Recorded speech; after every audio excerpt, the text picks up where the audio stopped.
Bom dia, na graça e na paz do Senhor Jesus Cristo, povo de Deus. Hoje é domingo, dia 23 de março de 2025.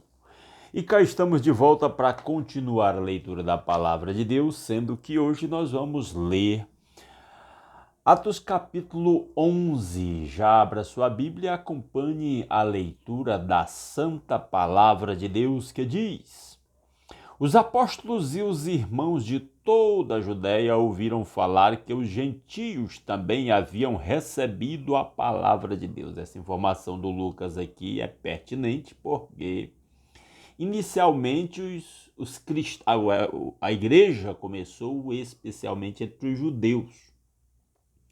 E parece que os judeus pretendiam ficar com a fé cristã somente entre si mesmos. Não tinham entendido a missão. Como eu desconfio que muita gente ainda não entendeu que o chamado para o evangelho também é o chamado para uma missão.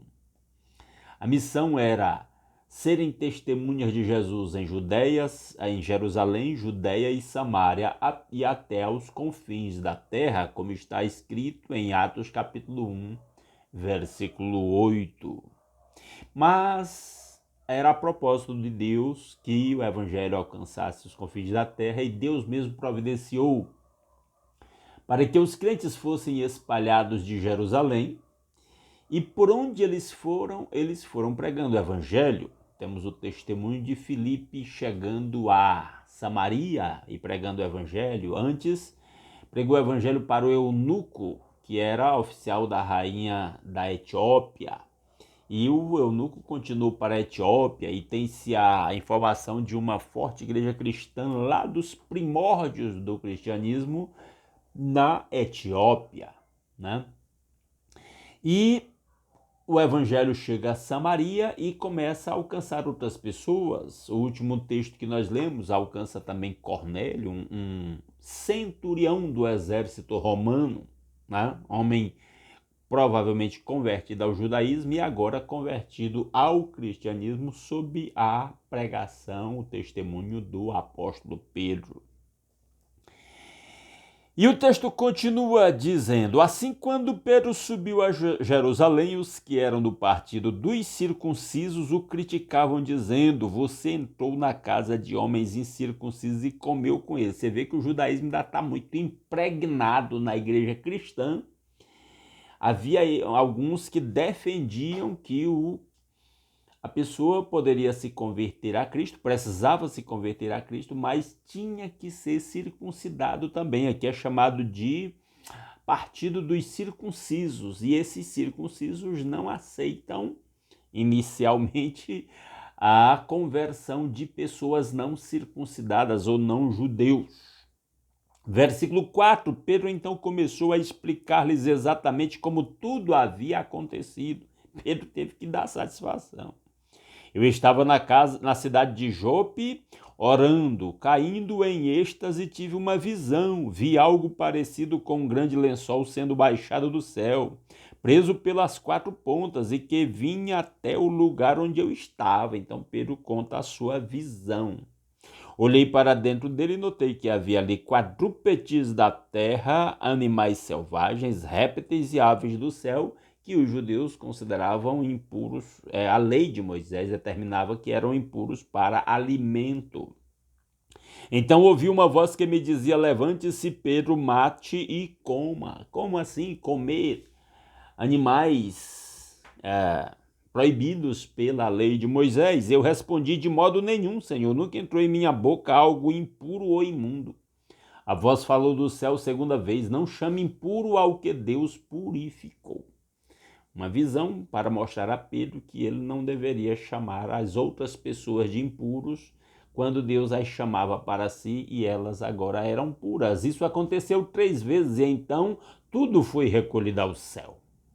Ele então narrou a visão. Na mesma hora chegaram à casa em que eu estava hospedado 3 homens que me haviam sido enviados de Cesareia. O Espírito me disse que não hesitasse em ir com eles. Estes 6 irmãos também foram comigo e entraram na casa de um certo homem. Pedro levou testemunhas, porque ele já sabia que aquilo podia virar um problema para ele. Ele nos contou como um anjo lhe tinha aparecido em sua casa e dissera: mande buscar em Jope Simão chamado Pedro, ele está falando aqui do testemunho de Cornélio. Ele trará uma mensagem por meio da qual serão salvos você e todos os da sua casa. É o que o anjo havia dito para o Cornélio. Quando comecei a falar, o Espírito Santo desceu sobre eles como sobre nós no princípio. Esse episódio da descida do Espírito Santo sobre a família de Cornélio era uma autenticação da parte de Deus para mostrar que os gentios também eram aceitos tanto quanto os judeus na família da fé. É como se fosse vamos dizer assim, uma continuidade, não na mesma proporção, né? Não com os mesmos fenômenos do dia de Pentecostes, quando o Espírito Santo desceu sobre os apóstolos.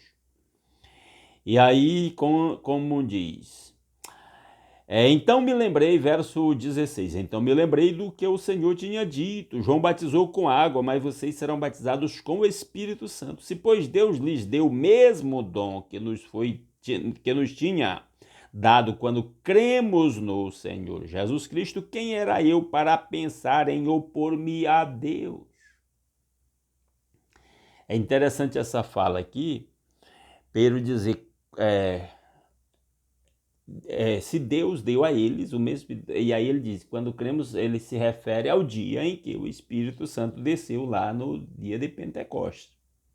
Verso 18, ouvindo isso, não apresentaram mais objeções, e louvaram a Deus, dizendo, então Deus concedeu arrependimento para a vida até mesmo aos gentios. Olha a admiração deles aí. Eles até então pensavam que Deus só queria salvar judeu.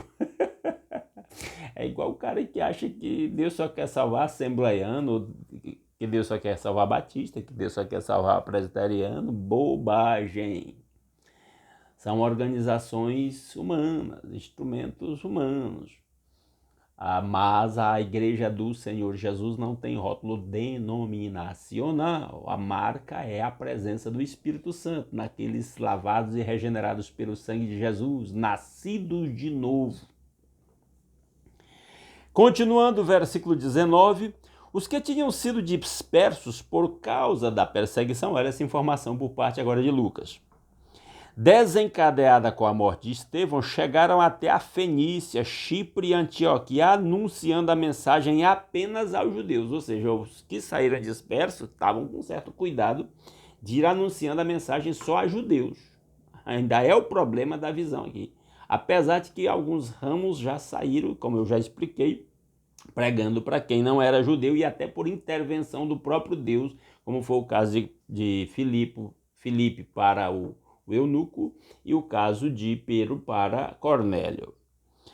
Alguns deles, todavia, cipriotas e sereneus, foram a Antioquia e começaram a falar também aos gregos, contando-lhes as boas novas a respeito do Senhor Jesus. Então, testemunharam de Cristo para pessoas que não eram judias, aqui eles chamam de gregos. A mão do Senhor estava com eles e muitos creram e se converteram ao Senhor. Esta informação é maravilhosa. A mão do Senhor estava com eles, ou seja, era evidente a presença de Deus na vida deles e as pessoas estavam crendo. Notícias desse fato chegaram aos ouvidos da igreja em Jerusalém e eles enviaram Barnabé a Antioquia. Agora chega o assunto em Jerusalém. Quando chegou a Jerusalém a informação de que pessoas de Samaria, que eram mestiços do antigo Israel, também haviam se convertido, mandaram Pedro e João. E agora chega em Jerusalém a notícia da conversão desse pessoal grego lá naquelas regiões da Fenícia. E aí eles mandam, aliás, da Fenícia, da Antioquia, eles mandam Barnabé, para ver que negócio era esse. Verso 23. Este ali chegando e vendo a graça de Deus ficou alegre e os animou a permanecer fiéis ao Senhor de todo o coração. Ele ficou visível a presença da alegria do Espírito Santo no meio daqueles novos convertidos não judeus. Ele era um homem bom, falando de Barnabé mais uma vez, já foi falado dele lá atrás, quando ele acolheu o Saulo, né? Ele era um homem bom, cheio do Espírito Santo e de fé, e muitas pessoas foram acrescentadas ao Senhor. Então, mais gente convertida aí. Então Barnabé foi a Tarso procurar Saulo, e quando o encontrou, levou-o para Antioquia. O Saulo agora, já a última vez que a gente tinha informação, ele estava em Tarso, que era sua terra natal. E agora o Barnabé, que o havia discipulado lá em Jerusalém, introduzido ele entre os apóstolos, na igreja de Jerusalém, agora vai buscar ele lá em Tarso e o leva para Antioquia para o auxiliar lá no pastoreio desse povo que se converteu em Antioquia. Assim, durante um ano inteiro, Barnabé e Saulo se reuniram com a igreja e ensinaram a muitos. Então, eles eram testemunhas de Jesus ali na igreja em Antioquia. Em Antioquia, olha essa informação, os discípulos foram pela primeira vez chamados cristãos. Então, eles são chamados discípulos, são chamados os do caminho, são chamados de cristãos. Mas na frente a gente vai vê-los sendo chamados de seita dos nazarenos, por causa do ministério de Jesus focado lá em Nazaré, iniciado lá em Nazaré. Aqui eles são chamados cristãos, ou seja, seguidores de Cristo. Naqueles dias, alguns profetas desceram de Jerusalém para Antioquia. Um deles, Ágabo, levantou-se pelo Espírito, predisse que uma grande fome sobreviria a todo o mundo romano, e que aconteceu durante o reinado de Cláudio. Isso é um profeta ia pronunciando algo que iria acontecer. Os discípulos, cada um segundo as suas possibilidades, decidiram providenciar ajuda para os irmãos que viviam na Judéia, mediante essa crise da fome que viria para todo o mundo romano. E os irmãos da Judéia tinham uma peculiaridade lá, naquela época, que venderam suas propriedades e bens e distribuíam entre todos. Muitos estudiosos da Bíblia concordam que eles achavam que Jesus ia voltar imediatamente, para poucos dias ia levá-los para o céu. Então eles estavam se desfazendo dos seus bens, e agora Jesus começa a demorar um pouquinho a voltar, e eles começam a passar necessidade. E agora as igrejas gentílicas levantam ofertas aqui, ainda no período desses apóstolos, para mandar oferta para os irmãos lá de Jerusalém. Paulo implementou muito esse tipo de oferta para ajudar os irmãos de Jerusalém. A gente vai ver isso na leitura das cartas do apóstolo Paulo. E o versículo 30 diz: e o fizeram enviando suas ofertas aos presbíteros pelas mãos de Barnabé e Saulo. Olha o Saulo mais o Barnabé aqui já levando ofertas para os irmãos de Jerusalém, ofertas enviadas pelas igrejas gentílicas. E há um detalhe aqui, a palavra é usada, versículo 30. E o fizeram enviando suas ofertas aos presbíteros. Presbíteros eram originário do termo anciãos, né, lá dos judeus, que geralmente tinham um formato de governo constituído por anciãos, né? As nossas igrejas, e aí eu estou falando especificamente da nossa denominação batista, geralmente elas têm um pastor presidente, um vice-presidente, um conselho da igreja, uma diretoria, um conselho que poderia ser chamado de conselho de anciãos, que era um meio mais comum entre as igrejas cristãs lá bem no início. Mas é assunto que nós vamos abordar na continuidade da leitura. Que Deus aplique a sua palavra aos nossos corações. Amém? Vamos orar?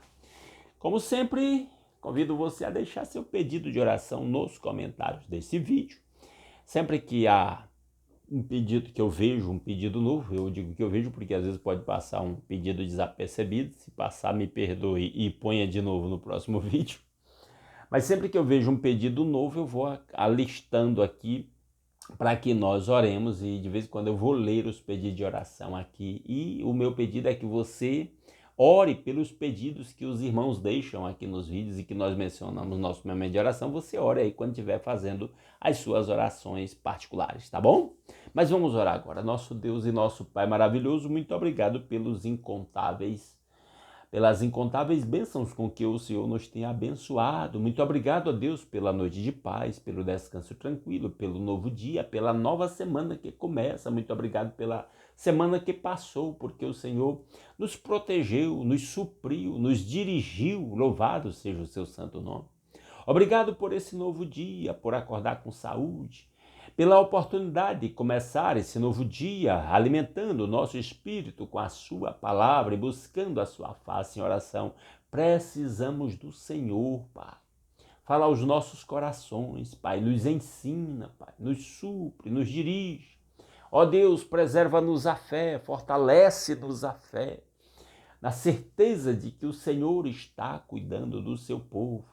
Que a sua bênção esteja sobre o seu povo nesse novo dia, que os seus ouvidos estejam atentos a cada petição que aqui lhe é apresentada. E eu oro, meu Deus, pelos nossos familiares. A irmã Silvia pede pelo retorno, pela conversão dos seus familiares. A irmã Raquel pede pela conversão dos seus familiares, especialmente por aqueles casais, aqueles que ainda não são convertidos ou que estão desviados, que o Senhor traga de volta para os seus caminhos. A irmã Maria Luzimar pede pelo retorno dos seus filhos aos caminhos do Senhor. A irmã Marlene, ó Deus, a irmã Maria do Carmo, pede, meu Deus, em nome de Jesus, pelo retorno dos seus filhos, dos seus familiares aos caminhos do Senhor. Ó Deus maravilhoso, usa o seu povo, meu Pai, como testemunha do Senhor no poder do Espírito Santo para ministrar a palavra com poder para que os nossos familiares se voltem verdadeiramente para o Senhor. Todos temos familiares ou não convertidos ou desviados. A irmã Francisca pede pelo retorno do seu filho Tiago para os caminhos do Senhor. Ó Deus, opera poderosamente. Aí nós oramos também por quem está enfermo. Clamamos pela irmã Lídia, pela irmã Letícia, pela irmã Valderice. Pedimos pela nossa irmã Luzinete, que precisa de uma cirurgia nos olhos, pelo meu primo Alex, que precisa de uma cirurgia na cabeça, ó Deus, nós clamamos, ó Pai, pela saúde da irmã Maria Luzimar, do irmão Raimundo Nonato, que na idade avançada, falta ali, ó Deus, as memórias. Em nome de Jesus, cuida de cada um destes seus servos. Oramos pela saúde da dona Nair, ó Deus, oramos pelas cuidadoras dela para que haja um ambiente propício em volta daquela senhora, que cada um desses tenha a sua fé firmada no Senhor.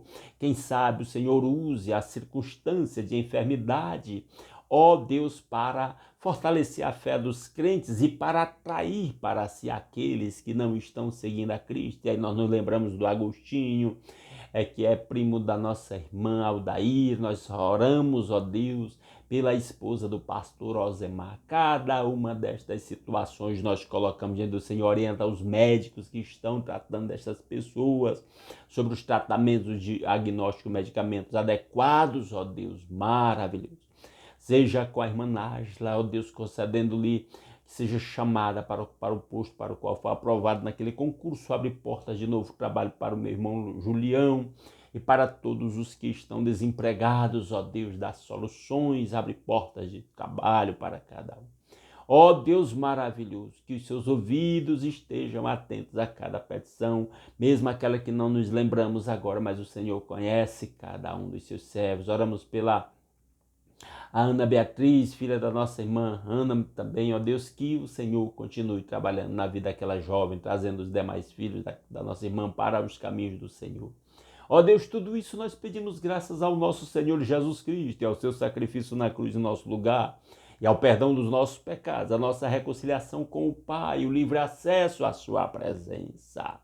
A bênção do Senhor esteja sobre o seu povo nesse novo dia, para que possamos compartilhar a bênção do Senhor por onde nós formos, com todos aqueles que cruzaram o nosso caminho, para que em tudo o nome do Senhor seja glorificado através da vida do seu povo.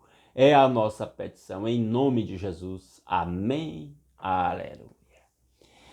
Meus amados irmãos, mais uma vez, muito obrigado pela sua companhia. Se Deus quiser, amanhã às 5h30 da manhã estaremos aqui de volta, continuando a leitura da Palavra de Deus. Não saia sem deixar um like nesse vídeo, é muito importante. Os 3C, curta, comente e compartilhe.